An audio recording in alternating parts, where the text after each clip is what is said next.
Hi friends, my self doctor Kashyap Shah. मैं as a certified diabetes educator और nutritionist के तौर पर पिछले 14 साल से रिशेप क्लिनिक में कंसल्टिंग करता हूं। मैंने आपको डायबिटीज़ और सेक्सुअल हेल्थ के इंट्रोडक्टरी एपिसोड में एक्सप्लेन किया कि सेक्सुअल प्रॉब्लम्स कितनी बड़ी समस्या है डायबिटीज़ के पेशेंट्स के लिए। ऐसा देखा गया है कि जनरल पॉपुलेशन में 26% पुरुषों में इरेक्टाइल डिस्फंक्शन का प्रॉब्लम होता है और जिन पुरुषों को डायबिटीज है उनमें 35 से 70% लोगों को इरेक्टाइल डिस्फंक्शन की समस्या होती है। इन आंकड़ों से आप समझ गए होंगे कि डायबिटीज की वजह से सेक्सुअल प्रॉब्लम्स में इजाफा होता है।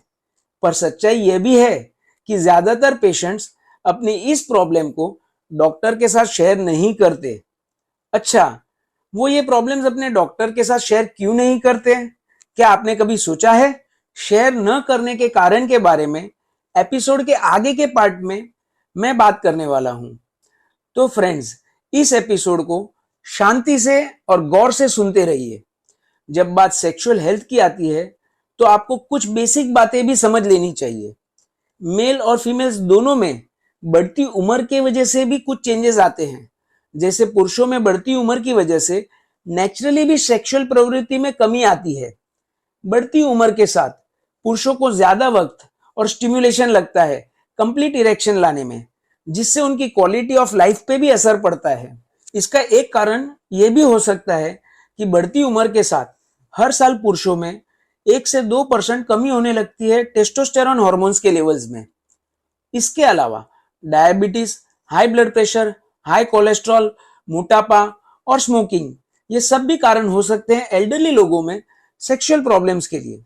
फ्रेंड्स, 30 से 50% महिलाओं में बढ़ती उम्र, एजुकेशन, शारीरिक और मानसिक परिस्थिति की वजह से सेक्सुअल प्रॉब्लम्स हो सकते हैं, जिसमें फीमेल्स की सेक्सुअल एक्टिविटी में कमी आती है, उनकी सेक्सुअल डिजायर या इच्छाएं कम हो जाती है, उन्हें ऑर्गेज्म अचीव करने में दिक्कत पेश आती है और सेक्सुअल इंटरकोर्स के दौरान उनको पेन होता है। फ्रेंड्स, अब तक मैंने आपसे पुरुषों और महिलाओं के सेक्सुअल प्रॉब्लम्स के नैसर्गिक कारण शेयर किए, जिसमें से सभी महिलाओं और पुरुषों को गुजरना पड़ता है।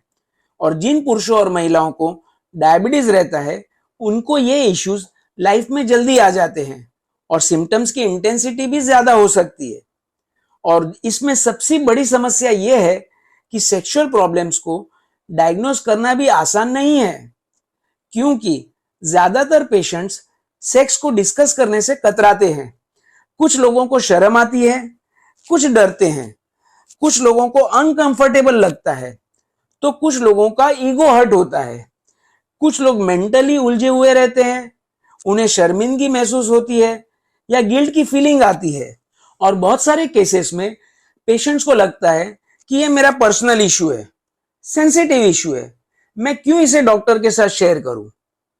पेशेंट्स के इस एटीट्यूड्स और बिलीफ्स की वजह से बहुत सारे केसेस में डायग्नोसिस नहीं हो पाता।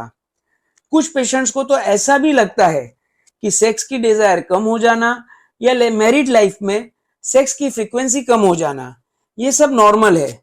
एजिंग प्रोसेस की वजह से ऐसा होता है। उनको लगता है कि इस बात को इतना इंपॉर्टेंस देने की जरूरत नहीं है, इसलिए भी वो प्रोफेशनल हेल्प को अवॉइड करते हैं। ज्यादातर फीमेल्स एजुकेशन की कमी या नॉलेज की कमी या फिर अवेयरनेस न होने की वजह से सेक्सुअल प्रॉब्लम्स को ट्रीटमेंट के लिए डॉक्टर को अप्रोच नहीं करते। डॉक्टर को कंसल्ट न करने का एक कारण यह भी हो सकता है कि पेशेंट्स को अपोजिट सेक्स के डॉक्टर से सेक्सुअल प्रॉब्लम्स डिस्कस करने में अनकंफर्टेबल लगता हो या शर्म आती हो। अगर डॉक्टर ज्यादा यंग हो तब भी पेशेंट्स अनकंफर्टेबल महसूस कर सकते हैं। कुछ केसेस में पेशेंट्स फाइनेंशियल इश्यूज की वजह से भी डॉक्टर को कंसल्ट करने के लिए अवॉइड करते हैं। तो कुछ केसेस में ट्रीटमेंट को लेके पेशेंट्स के पास्ट बैड एक्सपीरियंसेस उन्हें सेक्सुअल प्रॉब्लम्स के लिए ट्रीटमेंट लेने में अड़चन पैदा करते हैं। फ्रेंड्स, एग्जाम्पल के तौर पे उन्होंने कुछ एडवर्टाइजमेंट्स देख के किसी अनप्रोफेशनल बंदे के पास ट्रीटमेंट लिया हो, जहां उन्होंने पैसे ओवर स्पेंड कर दिए हो, या कभी अयोग्य तरीके से खुद से अपना ट्रीटमेंट किया हो। ये सभी बातें पेशेंट को प्रॉपर और प्रोफेशनल ट्रीटमेंट लेने से रोक सकती है। कुछ पेशेंट्स को सोशल स्टिग्मा भी होता है। वो ये एक्सेप्ट नहीं कर पाते कि उनको इरेक्शन में तकलीफ होती है। कभी कभी कल्चरल इश्यूज की वजह से भी पेशेंट सेक्स के बारे में खुल के बात नहीं कर सकता। हर कल्चर के अपने कस्टम्स और ट्रेडिशंस होते हैं। कुछ लोग सेक्स इश्यूज को लेके अंधविश्वास में भी फंस जाते हैं। फ्रेंड्स, आज टेक्नोलॉजी का जमाना है। अगर किसी को भी ऐसा लगता है कि उसे सेक्सुअल प्रॉब्लम है तो वो ऑथेंटिक इंफॉर्मेशन ले सकता है खुद को एजुकेट करने के लिए, पर फाइनली उसको प्रोफेशनल हेल्प लेनी चाहिए।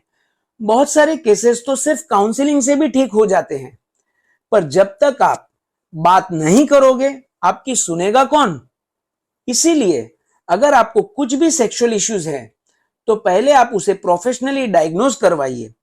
एक बार आपका डायग्नोसिस सही हो जाए तो आपका ट्रीटमेंट भी सही हो जाएगा। Thank you friends for listening to this podcast.